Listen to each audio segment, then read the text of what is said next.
राहुल गांधी जी जम्मू कश्मीर पहुंचते हैं अपने भारत जोड़ो यात्रा में, और इस यात्रा में जम्मू कश्मीर में वो चारों तरफ तिरंगे झंडे देखते हैं, चारों तरफ उनको लहराता हुआ तिरंगा दिखता है। तो ये जो क्रेडिट है, ये क्रेडिट किसकी है? यह सवाल उठता है कि जिस जम्मू कश्मीर में पहले कोई तिरंगा नहीं लहराता था, इस प्रकार के स्टेटमेंट कांग्रेस के नेता देते थे। आर्टिकल 370 को छू के दिखाओ,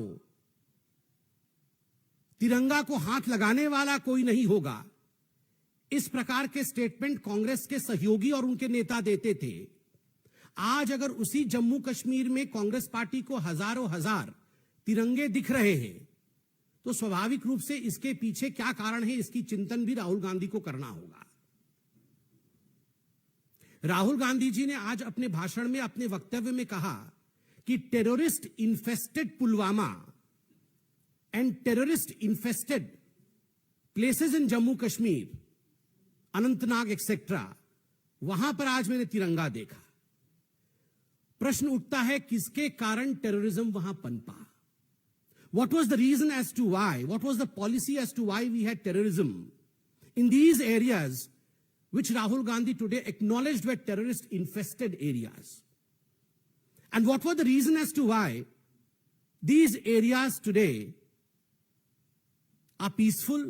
These areas show unity. These areas bring about development. And that's the reason as to why people have taken up Tiranga. आज अगर लोगों ने तिरंगा अपने हाथ में उठाया हुआ है, अगर लाल चौक में तिरंगा है, इसके पीछे का कारण सुशासन जो आदरणीय प्रधानमंत्री नरेंद्र मोदी जी की सरकार ने जम्मू कश्मीर को दिया है, वह है। आज जम्मू कश्मीर के विषय में बोलते हुए राहुल गांधी जी ने कहा कि प्रधानमंत्री लाल चौक में गए थे झंडा फहराने के लिए।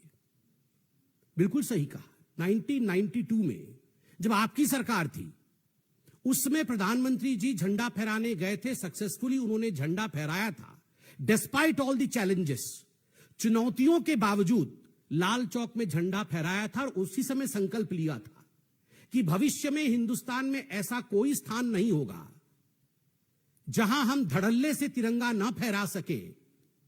और शायद इसी अनुभूति के कारण प्रधानमंत्री नरेंद्र मोदी जी ने हर घर तिरंगा इस कार्यक्रम को भी अंजाम दिया, और जम्मू कश्मीर में हमने लाखों तिरंगे हर घर तिरंगे के अंतर्गत देखा, और वही राहुल गांधी जी की भी अनुभूति रही। तो कहीं ना कहीं उन्होंने धन्यवाद दिया है to the Narendra Modi government.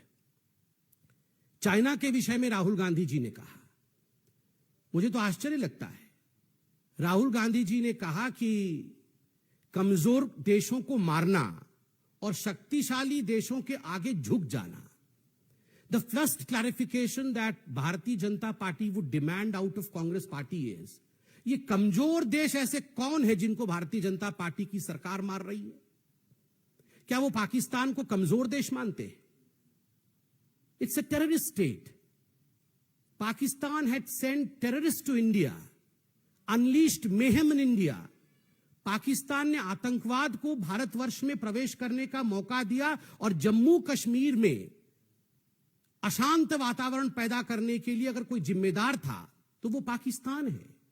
इसलिए यह कहना कि कमजोर देशों को मारना, यह मानसिकता दिखाता है राहुल गांधी और कांग्रेस पार्टी का कि क्या कारण रहा है कांग्रेस पार्टी का। उन्होंने पीछे भी in the यस्टर months and years उन्होंने सर्जिकल स्ट्राइक और एयर स्ट्राइक के विरोध में कहा था, और आज भी कहा कि कमजोर देशों को मारना। और जहां तक शक्तिशाली देशों के आगे झुकने का सवाल है, झुकते हुए तो हमने एके एंटोनी साहब को पार्लियामेंट में 2013 में अपने वक्तव्य, अपने स्पीच के दौरान देखा था। 2013 में जब एके एंटनी ने बतौर रक्षा मंत्री पार्लियामेंट के पटल पर अपने स्पीच को रखा था, तो आप देख सकते हैं आज भी इंटरनेट पे, आज भी लोग गूगल में ये मौजूद है। एके एंटनी कहते हैं कि I will not be hesitant to accept the truth. For 70 long years, the policy of India had been underdeveloped border are the safest places because China is powerful. China को भारत में developed border पसंद नहीं है, इसलिए 70 वर्षों तक हमने अपने बॉर्डर को डेवलप नहीं किया, उसे अंडर डेवलप्ड रखा। इसको मानने से मैं हिचकिचाता नहीं हूं। यह भारत के रक्षा मंत्री A.K. एंटनी ने 2013 में सदन के पटल में अपने वक्तव्य में रखा था। इससे बड़ा एक्नॉलेजमेंट कावड़ाइज का तो और हो नहीं सकता है। इससे बड़ा एक्नॉलेजमेंट कि हम डेवलपमेंट नहीं चाहते हैं क्योंकि इससे चाइना नाराज हो जाएगा, यह तो राहुल गांधी जी के सरकार के समय उनके मंत्री ने कहा था। मगर आज मैं सल्यूट करता हूं इंडिया की आर्मी को और हिंदुस्तान की सरकार के जज्बे को कि दोनों ने मिलकर जिस प्रकार से, चाहे वो डोकलाम स्टैंड ऑफ हो या चाहे उसके बाद की कोई भी परिस्थिति हो, हिंदुस्तान ने अपने संप्रभुता की रक्षा जिस प्रकार से किया है, उसके लिए आर्मी, हमारे जवान और जो शहीद हुए हैं उनको बहुत बहुत सलाम है। डोकलाम के समय जब हमारे जवान अड़े हुए थे, जब स्टैंड ऑफ चल रहा था, उस समय ये गांधी परिवार पूरा का पूरा कुनबा टेंट के नीचे चाइनीज ऑफिशियल्स से मिल रहा था, जिसमें राहुल गांधी भी सम्मिलित थे।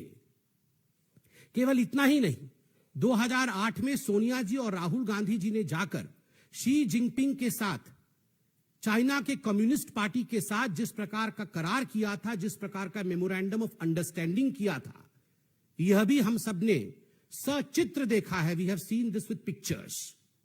राजीव गांधी फाउंडेशन, जो इनके परिवार का फाउंडेशन है, उस फाउंडेशन में करोड़ों रुपए चंदा चाइना से लेने का काम गांधी परिवार ने किया है। यह सब भी हमने देखा है।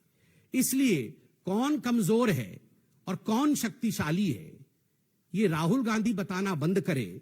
जहां तक the interests of India is concern, जहां तक भारत की संप्रभुता और भारत का विषय है, आज हिंदुस्तान नरेंद्र मोदी जी के प्रधानमंत्री काल में एक सक्षम देश है जिसने अपने आर्मी को फ्री हैंड दिया हुआ है।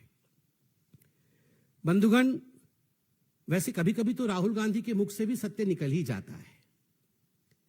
आज उन्होंने सत्याग्रह को मरोड़ करके सत्याग्रह किया, और पहले तो सत्याग्रह क्या होता है उन्होंने खुद ही बता दिया कि सत्याग्रह मतलब हम सत्ता के लिए आग्रहित हैं, और खुद ही कांग्रेस पार्टी की पॉलिसी को उन्होंने हमारे सामने रखा।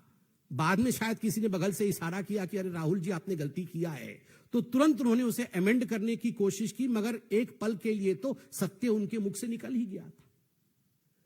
कौन 70 वर्षों तक सत्ता के लिए आग्रहित था और सत्ता में बने रहने के लिए कुछ भी कर गुजरने के लिए तैयार था, यह राहुल गांधी और गांधी परिवार से बेहतर कोई नहीं समझ सकता।